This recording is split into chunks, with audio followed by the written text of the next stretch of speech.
Fani Willis, who indicted Donald Trump. They put her on the stand, or they went through her. It's called character assassination. They assassinated her character. You think that was Trump's doing? The white people doing. One thing about them, they gonna stick together. They ain't gonna let no black DA in no black city amongst a black population bring down no president, no white man president. It's still a white man's world. That a judge, he has ruled that before this case can move forward, Fulton County District Attorney Fani Willis, she either has to step aside with her team from the Trump case, or she has to remove Nathan Wade. He is the special prosecutor that she appointed to this case. I told you they over-sexualizing us. We're gonna be sex toys. So what they take, two of our prominent black figures and say they come on, homie. Yeah, so that hurts her going forward because now her ethics and political morals are in question. But for the most part, homie, everybody pretty sucker. Uh-oh, Fanny's in trouble again. Videos from her past coming back to haunt her. Turns out when she was running for DA back in 2020, her opponent was accused of sleeping with employees and stealing money. So what'd Fani campaign on? Not having sex with employees and not stealing money. The people of Fulton County deserve the very best. Because they deserve a DA that won't have sex with his employees. Because they deserve a DA that won't put money in their own pocket when it should go to benefit children. I certainly will not be choosing people to date that work under me. Let me just say that. I think that what citizens are really, really concerned about is if you chose to have inappropriate contact with employees. I mean, there's nothing that I can say on it other than it is distracting. It is certainly inappropriate for the #1 law enforcement officer in this state. Promises made, promises not kept. I think prior to November 1st of 2021, you were at the condo more than 10 times? No, sir. So it'd be less than 10 times? Yes, sir. Listen up, guys. Listen up. Both Wade and Willis testified last week that they did not spend the night together at the Hateville condo. They said they didn't spend the night together. Well, tonight, attorneys say phone records reveal at least 35 occasions when Wade's phone connected to cell phone towers near Willis's condo in Hateville. It seems to contradict Wade's testimony last week, in which he said he visited Willis at her condo in Hateville no more than 10 times before he was hired in November of 2021. You were at the condo more than 10 times? No, sir. So it'd be less than 10 times? Yes, sir. It also indicates Wade twice arrived late at night at the condo and left early the next morning in the months before Willis and Wade said their relationship became romantic early in 2022. Such a terrible look. Perjury is a crime. It's a crime. Imagine two prosecutors. Fani is the top prosecutor in the entire state of Georgia. She herself is committing crimes, and yet she has the gall, she has the ball, she has the audacity to try to sue President Trump. He was like, nope. Put that all everywhere this morning. Put it everywhere. Greetings, you polite savages, and welcome to another Tip Talk. So, you polite savages, you got to understand that this is a game. And you can't go to a gunfight with a knife. You can't go to a war without all the equipment that you need. I mean, the bottom line is that Fani is the queen. And she knows the dirty games of politics, that you throwing elbows and sucker punches every chance you get. She understands that. That's how she became the top law enforcement officer in the state of Georgia. The top prosecutor in the state of Georgia. She didn't get that position by not knowing how to fight dirty. But see, when you're fighting a good fight the best way you can, cheating and being as dirty as you can to get there, you have to recognize that your entire life will be used against you when you come up against a dog that's bigger than you. You see, Fani Willis is the big dog, but she didn't understand that Trump is bigger. He's a multi-billionaire, ex-president of the United States, possibly future president of the United States. Whether you like him or not, you got to know that when you're shooting at the mountain might strike back and you may not be able to handle that avalanche. I mean, y'all don't hear me though. I want you to really think about this. People are sitting here upset with their mouth crooked. Well, what does her relationship with this guy have to do about it? Shut up. You knew it was going to come out. Character assassination is right, but the problem is this. There has to be something to assassinate. If she proved not true, there wouldn't have been a problem. If she was never in a relationship with this man, there wouldn't have been a problem. You see, we got to stop making our own problems and getting upset when they use it against us. Because all is fair in love and war. Fani Willis is the perfect example of a useful idiot and the perfect demonstration of a modern woman becoming the new white tool. Her own desperation for validation and intention and to become the man is used against her by the puppet masters, those same white liberals that Malcolm and Martin talked about. And some of you all think, oh no, she's on a righteous mission in prosecuting potential criminal in Donald Trump. No, she proved that this was purely political when she said she wanted the trial to begin the day before Super Tuesday election. 1 week ago, we had something called Super Tuesday, and it was indeed super because we won at numbers that nobody has ever seen before, records in virtually every state. The Republican National Committee has just declared us the official nominee. For those of you guys who don't know, Super Tuesday is the day when many states vote. See, she's been manipulated, and she shouldn't be playing this game. My polite savages is where Fani Willis and Nathan Wade is taking a mighty big risk, not even from their own sexual escapades, but going after a former president and potential presidential candidate in Donald Trump. I, for one, would not be going after a former president or presidential candidate. That to me is putting a big fat target crosshair right on your back. It's career self-deletion, bringing on the ire and the wrath and the enemies at the gate to my door. But let's say if this wasn't a president or a presidential candidate, would I have taken the same route as Nathan Wade and be clapping on Thickham's district attorney, old girl cheeks? For $650,000, sign me right up, do the work and handle the business. Girl, come on, tell me how you want. Now some of y'all are like, why would this man Fani Willis for $650,000? If you have $2,000 in your account, you wouldn't Fani Willis? I ain't gonna lie, I would have Fani spread eagle. It would be spread eagle. It would be spread eagle. It would be spread eagle. It would be $650,000 because the man needs money. He needs money. He only has $2,000. Who can blame him for eating Fani? I got two, and Fanny's gonna give me $600,000. Bend over, baby, bend over. Are you gonna eat it like you're hungry? I got $2,000 in my account. I'm hungry. I got $60,000 worth of debt. I'm hungry. Spread eagle. You got $650,000. Stop playing with me. Eat it like you want it, baby. I'm about to. You about to go unconscious. I mean, how would you eat it if $650,000 was on the line? How would you eat it? She's going unconscious. If Fani Williams give me $650,000, she gonna be sitting on a nigga head. She's sitting on a ninja head. Fani, you could straddle the whole damn thing. Pencil me in, lock it in, and schedule. I'm ready there to serve and do the work. But ho, wait up, let's not forget. If I was in Nathan Wade's position, looking at Fani Willis and see her as semi-attractive, with my back against the wall on the brink of economic collapse, going through a nasty divorce, no savings or investments in my bank account. I ain't going out broke as a joke. Sign me up for that easy $650,000. If a woman sees that you are in need and she helps you out tremendously, she's gonna lose a little bit of respect for you because you're supposed to be in the high position. She's helping you out. She's like, yeah, what kind of man are you? Y'all are like, oh, well, he didn't need Fanny's relationship. He didn't need to have sex with Fani. He didn't need to date Fani. How much money did he have in his bank account? The man had $2,000. Let me tell you something.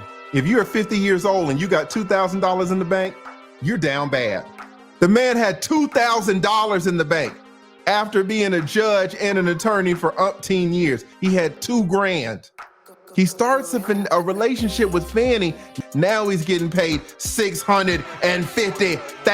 $650,000. When you down bad, you're gonna do whatever it takes to get your money right again, especially if on the brink of financial ruin. Now, I know what y'all thinking, but I do have standards. Fani Willis makes that cutoff on what I find reasonably physically attractive enough. But the fact she's going after a former president and a potential presidential candidate in Donald Trump, oh, I'm staying far away from that one. But the hypocrisy, the double standards is unreal. This is the you go girl mentality and attitude, with Fani Willis being in the dominant position with power over Nathan Wade to do what she wants and what she likes, all the things she likes. But reverse the positions, the power dynamics, where if Nathan Wade became Fani Willis's boss and watch this pushed out into the national spotlight, imagine not only would Nathan Wade be having to defend himself from perjury, but he would have to defend himself from the sinister sisterhood and simp sycophants, and how he's the predator to Fani Willis, manipulating and controlling her. You know exactly this is what the narrative would be if the positions were reversed. See, what you don't understand is because of this case, I gotta move. And so I need to... if you could ask a more precise question. Yes, please, give me the time period. Mr. Wade visits you at the place you laid your head. When? Has he ever visited you at the place you laid your head? So let's be clear, because you lied in this. Let me tell you which one you lied in. Right here. I think you lied right here. No. This is the truth, Judge. And it is a lie. It is a lie. Ms. Willis? You see. Mr. Sano, thank you. We're going to take 5 minutes. Be back in 5.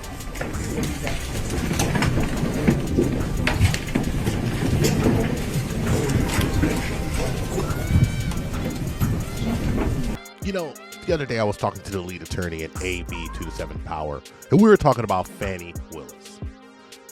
And the question I had to them was, when she was on trial, when she was on testifying and she came out and she busted into the courtroom when she wasn't even scheduled to testify that day, but of course they let her on. And she had a spirited back and forth, some would say unprofessional back and forth with the opposing counsel. I asked the lead, is this normal? And the lead said, no, she's off script. But you see, Grover, she's the queen. I will tell you, she is the queen down here.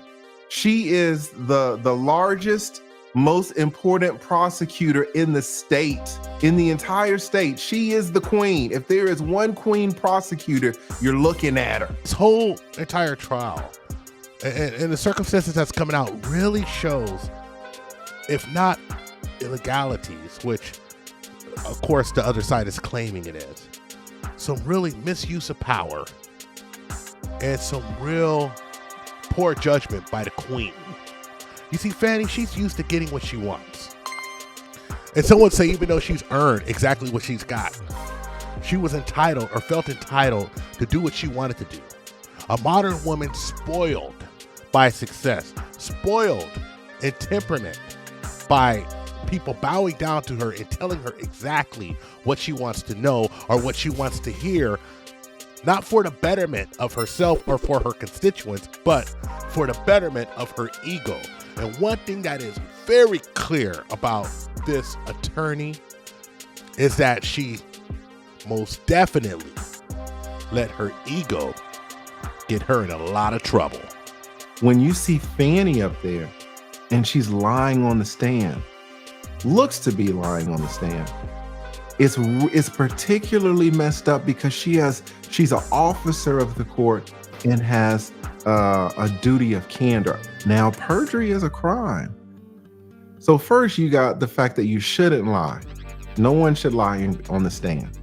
But then you got the fact that you're an attorney. Nathan and Fani are attorneys, so they shouldn't lie. They have an obligation of candor. But then you've got a third layer even higher than what I have. They are actually prosecutors. They prosecute crimes. Imagine the highest person in the state of Georgia, Fani, who prosecutes crimes, actually committing crimes in open court in a televised manner. It's like, come on, man. You are the #1 law enforcement officer in the entire state, and you are committing crimes in open court? And you know, I've always said this. I've always held this firm position that power and the seeking of power is not a gender, it is a personality type. You see, Fani Willis did exactly what a lot of powerful men do in that situation. So all you feminists running around screaming and yelling with your head chopped off that it's the patriarchy that forces evil men, these evil men to sleep with their secretaries, these evil men to sleep with their subordinates, these evil men to do all of these evil things and make these evil and poor choices. I want you to understand that Fani Willis did the same thing. That's right. She got in a position. She started fooling around with this person.